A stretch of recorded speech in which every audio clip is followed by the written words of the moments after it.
There is a lot going on in the NFL right now. For some reason, Aaron Rodgers still believes in the 2-5 Jets. Alvin Kamara just signed a 2-year extension with the Saints for $25 million. The Saints also signed MVS, proving they are still all in, still trying to make a run to the playoffs. But the biggest story, the most important story of the day, is the Buccaneers and everything that is going on with them. They are in trouble. We need to talk about it. If this is your first time on the channel, welcome. If you guys are returning viewers, welcome back. My name is Noah. Let's talk about some football. So like I said, the biggest story of the day is obviously everything that's going on with the Buccaneers. If you guys are not watching the game, they got riddled with injuries, and not only injuries, 2 injuries of their best players. Mike Evans got hurt, Chris Godwin got hurt. They have no receivers. They really are honestly in trouble. Losing a guy like Mike Evans and Chris Godwin, what that means for your team, that means you are, I don't want to keep repeating that you are in trouble because that's obvious, but you are in a position where you are relying on players you've never relied on to step up and become main targets for you. Mike Evans has been literally the heart and soul of this offense. He is on pace for another 1,000 yard season before this injury. Godwin is a go-to guy in the slot. He's a reliable target in the middle,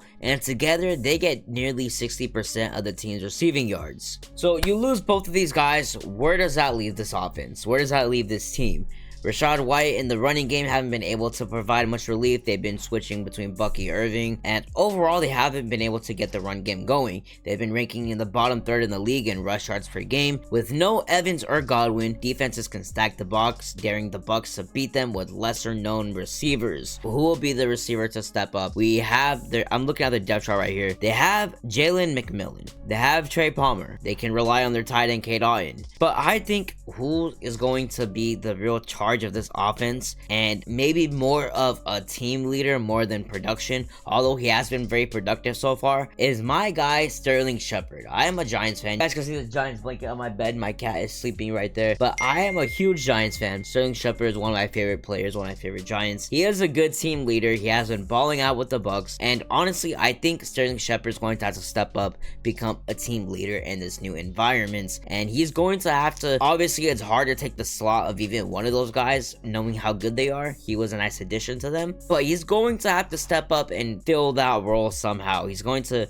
be that veteran that has a presence in the locker room, and he's going to be a bigger key than he has been in a while. So that's pretty much to sum up their offense. Let's talk about their defense a little bit. So on the other side of the ball, their defense has honestly been whatever. I think they've been one of the worst defenses in the league for total yards per game. Against the Saints, they gave up 27 points in just 1 quarter, and honestly without supporting firepower on offense, this defense is going to continue to struggle and probably just crumble like a cookie unless they play damn near perfect football, which is very unlikely. Buccaneers are in serious trouble if they can't produce on offense without their 2 main guys gone. So the defense, I don't feel it's entirely fair to call them mid. They are ranking 6th in the league with 17 sacks and 10th with 9 takeaways. Ultimately it's just their secondary that is lacking and is a weak point of their defense. Their defensive line is decent, but overall this defense still needs some work in my opinion. So that leaves us to who can step up. I kind of covered this already. Honestly, I'm calling it right now. If you guys have the opportunity to add Sterling Shepard to your fantasy teams,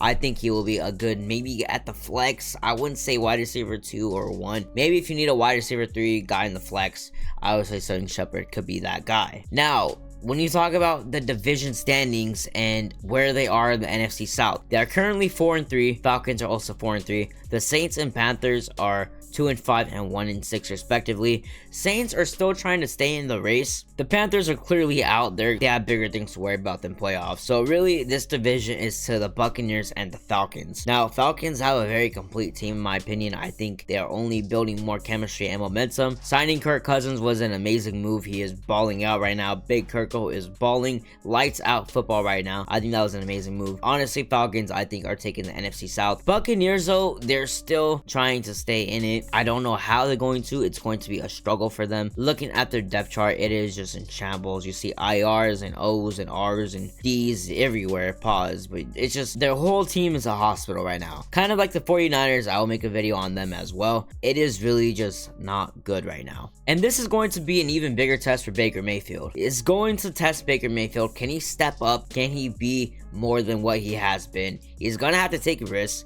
He's gonna be aggressive. he has no choice. He has to be aggressive. He has to show leadership, and this is going to be potentially the roughest waters he's ever sailed. So I don't know if he has it in him. We're going to see if he has it in him. Pause. Hopefully it's in him, because I like Baker. And the Bucs are having a great season, but I will show the injuries right now. But ultimately, the Buccaneers literally have to just trust their young receivers, because Godwin's out for the year. Evans will be back after the bye. Evans' injury was not as bad as Godwin's. I will show both right now. Maybe Evans comes back later than expected. You never know. Just look at McCaffrey, man. Anything is possible. You really never know these days. I was looking at this article, Trey Palmer or Jalen McMillan, who is the best Bucs receiver to pick up on the waiver wire. Honestly, I really don't know too much about this. This is honestly a toss-up. I did read through this article. My guess is honestly none of them. Like I said, Shepard is going to be the guy in my opinion, and he's going to be huge for the Bucs. He's going to be potentially more important to a team than he's ever been in his career. So this was a Chris Godwin injury. This one really annoyed me. He got hurt with 40 seconds left in the game, down by 10.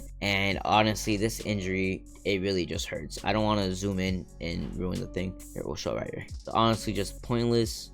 You can see his leg. Yeah, we're not gonna, yeah. It's terrible. Hate to see that, bro. He literally got injured in the worst possible way. And then before that, in the second quarter, this happens. So this was an amazing pass by Baker. Honestly, perfect pass. Couldn't hold on to it. Tore his hamstring, I believe. Yeah, hamstring injury. You can just tell it went down. It was bad. So they lost him. Then they lose Godwin. And now we are here. So this team is in a very interesting position. How they will bounce back and how they will come back is going to be very, very interesting to watch. Let me know what you guys think. Will the Bucs be able to bounce back? Will they be able to stay afloat until Mike Evans comes back? Godwin's season is obviously over. He did have surgery. I think he dislocated his ankle. He had an ankle surgery today. Let me know what you guys think. Will they be able to still make the playoffs? I think they have a chance, but they're going to have to play very good football. Let me know what you guys think down below. If you guys enjoyed the video, be sure to drop a like. If you guys want more content, go ahead and hit subscribe. Other than that, my name is Noah, and I'm out. Peace.